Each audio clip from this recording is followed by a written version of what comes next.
What's up, internet? How's it going? On my last video, I mentioned how the Valve hardware announcement sparked my interest in VR gaming. This time around, I'm going to focus a little bit more on the frame. I've decided to make a couple videos, so I'm going to make one about the frame, one about the machine, and one about the controller probably. This time, I want to talk about the frame. So I'm going to go through some of the pros, some of the cons, and some of the concerns about the frame that I have, not necessarily from the perspective of hardware specifically, but more or less how I view the frame coming from my Bigscreen Beyond setup that I have now. So we'll start off by talking about the pros that I think the frame has over the Bigscreen Beyond setup that I already have. So the first thing is, obviously one of the bigger ones, is the frame doesn't have any base stations to deal with. And this is a big deal for me because I do primarily use my VR at the office.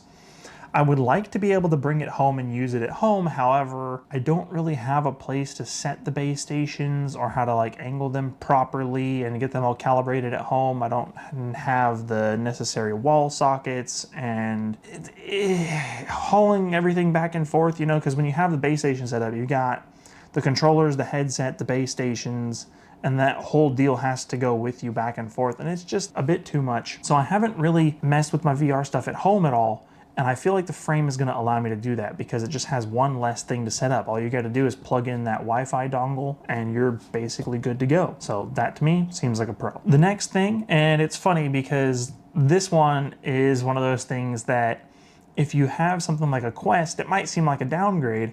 But for me, the cameras, the pass-through cameras, sure, they're monochromatic. That's fine for me. I don't intend to live in my VR so much. I'm not trying to do AR stuff very much, but having the ability to see at all is super welcome because the Bigscreen Beyond has no pass-through. So anytime I want to look anywhere outside of VR space, I've got to physically grab the headset and pull it off my eyes and then look around, and then I can let it snap back into place.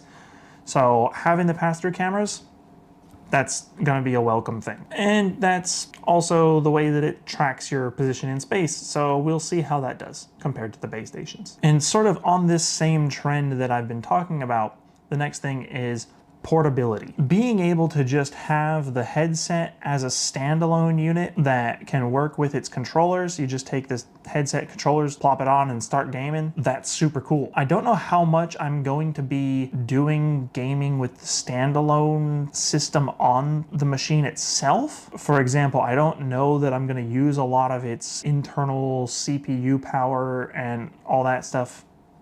I plan on primarily using it as a PC VR headset, but having the option to use it as a standalone headset is super cool. So that's also a plus for portability reasons, just being able to just take it with you wherever and have minimal amount of hardware you got to haul around. That's super cool. Right, so the next one is one that I actually touched on my previous video, the fact that it has inbuilt audio, which is super cool. With my Beyond, I have to use my own headphones that I provide. So having the ability to just use the headset and its built-in speakers is super welcome to me. I'm not 100% sure how the audio quality is going to be. Realistically, it probably won't be quite as good as what I've got now, but I'm not concerned about that. Having the ease of use and not having to take my headphones off and then pull off my VR headset and all that stuff is gonna be super welcome. So I'm very much looking forward to having that built-in audio. And then yet another pro is the new controllers. The new controllers having a more traditional gamepad style button layout on them, I think is super, super cool.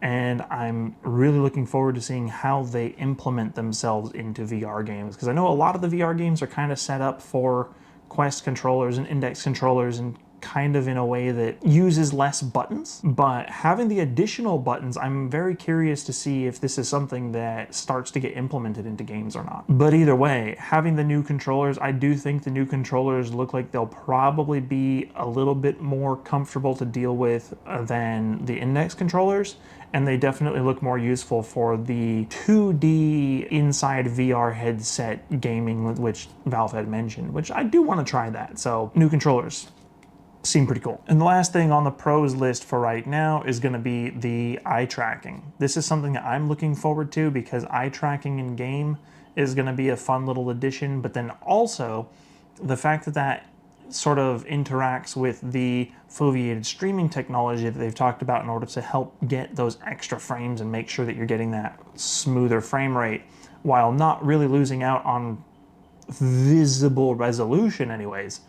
That seems pretty cool to me. I'm very curious to see how it works out, but we will see. But now we're gonna flip gears a little bit and talk about the cons of the frame as opposed to my Beyond. This is not cons necessarily in a vacuum. This is cons coming from my perspective as somebody who has the Beyond already. First up is merely an objective negative is the resolution of the headset. The Bigscreen Beyond is 2560 per eye, I believe, and the frame, I believe, is 2160 per eye. It's not a big difference, but it is objectively worse. How much will it be worse? I don't know. I don't know that I'm gonna care. I'm sure I will notice the difference, but I'm not gonna care enough to really complain about it. But that's why I figured I'd just throw that at the top of the list and get it out of the way. Not that big of a deal, I don't think. However, the next one on the list is a little bit more of a concern to me, and that's going to be the contrast of the screens. With the frame being an LCD screen, I'm very concerned actually about the contrast quality in dark situations. Especially if I'm trying to play space games such as Star Citizen or Elite Dangerous or something like that. I could see the LCD kind of breaking the immersion a little bit, but that's just because, again, I'm coming from the world of OLEDs. I'm coming from the Bigscreen Beyond, and I've got QD OLED monitor at home. I don't know, we'll see. I don't think it's gonna be a deal breaker. I don't think I'm gonna complain about it, so don't worry, you don't have to start rage commenting saying LCDs are perfectly fine. I'm right on board with you. In fact, if anything, I would be expecting the LCD screens with the pancake lenses to have less of a lens flare effect, which is a huge, huge downside for my Bigscreen Beyond. That is something where when I walk into somewhere where it's dark around me, but there's a light off in the distance, the lens flare is surprising to say the least. It's quite jarring. So I do think that the LCDs will have less of that just because of their dimmer, lower contrast nature anyways. So we'll see, right? And then one of the bigger ones to follow up that is the weight of the unit. I know that the compute module and the screens on the front of your head are not that much heavier than the Beyond. They are slightly heavier, but not by much. But the big battery that it's got in the back, we'll see. Because it's in the back, I don't think it's going to be that big of a deal, but it is objectively a negative in comparison to the Bigscreen Beyond, right? Will I care? Probably not. I'll be so glad to get rid of the tether. I will be so glad to get rid of the tether. I know I mentioned that in my previous video. That's going to be a huge deal for me. Not having the tether there is going to be quite welcome, to say the least. It wasn't something that I expected to deal with when I bought the Beyond. I figured, yeah, one cable, not a big deal. Big deal. But of course, the other side to not having the tether is having that battery there in the first place, right? Battery life. Now, this is a thing that I don't know exactly how long I'm going to get out of a full battery charge on the headset. I know for a fact if you crank it up to the 144 hertz and you set your displays at maximum brightness, it's going to kill the battery way faster. I expect to run mine probably closer to 90 hertz because that's what I run on the Beyond, and it's perfectly fine. I don't have any problem with that level of refresh rate for VR. It's been totally great. We'll see how the battery life is on the frame. I'm hoping that it's fairly long at least, but on top of that, I'm kind of hoping that the battery is easily swappable. I don't know that I've seen that mentioned any of the frame videos that I've watched so far. I may have just missed the detail, but it doesn't seem like anybody's talking about an easily swappable battery. I hope it is, because it would be really, really nice to be able to just keep one battery or two batteries on standby. That way when one starts to die, just swap out the battery real quick, hop back in the game, and you're good to go, instead of having to deal with the power tether. They did mention that it does have the USB-C port that you can use for an external battery pack, which that would be an acceptable alternative, I believe. But then at the same time, when you do that, you do start to have a bit of a wire, but it wouldn't be as bad as a full tether. But I do like the idea of not having to have any wires, is kind of a thing I'm really looking forward to, if you couldn't tell by now. And the last thing on the list of cons is the comfort of the system. The comfort of the system is going to be hugely important for me. I understand that the Beyond is kind of in a class of its own when it comes to comfort because of the sheer lightweightness and the custom faceplate and all that stuff. I'm not expecting that level of comfort, and I will be perfectly fine with it being not quite as comfortable as the Beyond, as long as it's comfortable enough. If there's a problem like I had with the Index, where there's a really big pressure point on my nose bridge, or if there's a pressure section along my eyebrows that's really painful, that's going to be a problem. But looking at the overall design, I don't expect that to be that big of a deal, especially because the majority of the weight in the battery pack is in the back of your head. That, I think, is going to make this an overall very comfortable headset, but we'll just have to find out when I get it, right? And I'm gonna finish up with a couple of just general concerns of mine. More than pros and cons, these are just things, sort of observations that I've noticed that will have to be determined as information comes out, or maybe as I get my headset and really start to put some time on it and I can give you guys some insight.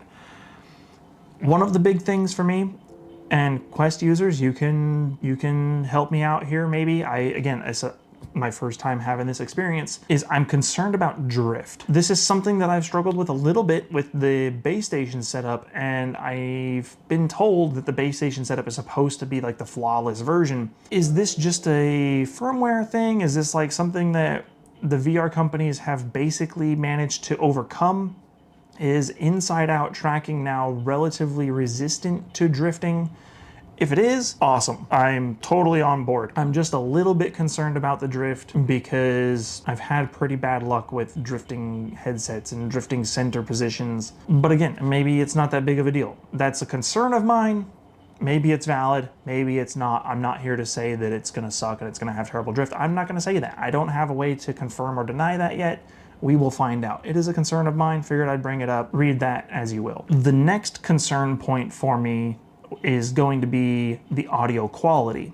It is awesome that the frame has inbuilt speakers. I'm very much looking forward to using them. And I mean, the Index speakers sounded fantastic when I tried them, like to a relatively impressive level. Like I was actually kind of impressed at the quality of the Index speakers. I'm hoping that the Frames speakers have a similar or better audio quality to the Index. Again, concern of mine, no way to confirm or deny if it's gonna be great, if it's gonna suck. I have no idea, we're just gonna have to find out. And something else that I'm gonna be finding out one way or the other is the standalone performance. Now I'm sure there's going to be other channels that are going to get their frames and they're gonna do proper benchmarking with frame rates and 1% lows and all that nonsense as far as actual performance on the Steam frame.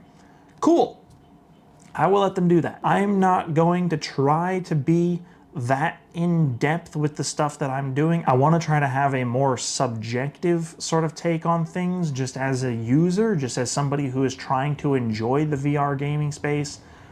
I don't feel qualified to really run all those benchmarks and stuff on a VR headset. I've not been in the VR game space very long. I'm gonna leave that to the pros, but the performance of the standalone frame, I'm really not expecting much. But we'll see, right?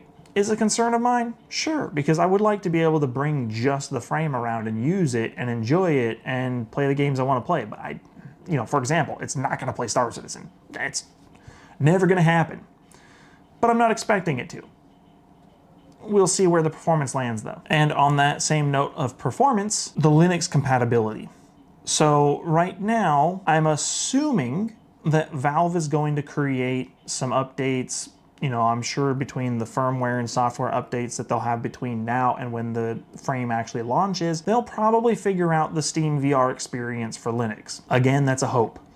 That's something that is actually highly concerning to me because I have tried to get my Bigscreen Beyond running on my home computer, which is running CachyOS, to no avail. I understood that it was possible. I got it mostly working, but I would have had to modify the kernel and do all this stuff. And the known workaround to make VR work on Linux right now is to not use Steam VR. I would prefer to just use Steam VR just like I do on Windows. I'm assuming that Valve is going to get that figured out, and I really hope they do. If they don't, it wouldn't make a lot of sense to launch the frame in the first place, in my opinion.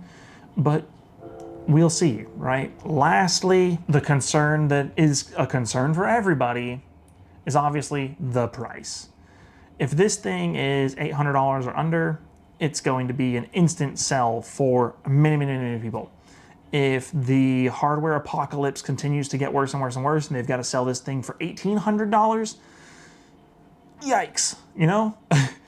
It's just one of those things. It's like, I don't know where the price is going to land. I have no way to predict this kind of thing. I don't know what Valve is aiming for. I'm not going to speculate. I'm not going to speculate at all. And that's why I left that to last, because I have no idea. Is it a valid concern? Absolutely. It's probably the most concerning point, but I've got nothing, guys. I'm just a nerd with a camera. I don't have any way to speculate on that. So yeah, that's gonna sum up pretty much all of my hot take on the Steam frame. If you guys made it this far into the video, I sincerely thank you for watching this whole thing. I didn't think anybody would watch this far into the video. If you did, please do me a favor, give me a subscribe and a like and all that nonsense, and comment below. Let me know what you think is like the coolest thing and the worst thing about the frame, and are you gonna get one? Let me know. Are you going to get one depending on the price? Are you going to get one no matter what? Are you looking to upgrade? Are you looking to get into VR for the first time? Comment below. Let's have a discussion. If there's anything to go by on my last video, it's that you guys are not afraid to just leave a wall of text as a comment, and we can have a great discussion in the comments. So see you guys there, and I will catch you guys on the next video. See you guys around. Bye.